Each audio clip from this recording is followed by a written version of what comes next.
आज के सिकाउँदैछु भनेपछि हजुरहरूले घरमै बसेर एनपिएल कसरी फ्रीमा हेर्न सक्नुहुन्छ।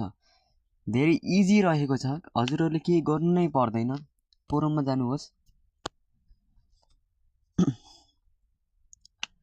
क्रोममा गएपछि SPORTZFN यो डाउनलोड गर्नु, यसमा क्लिक गर्नुहोस्।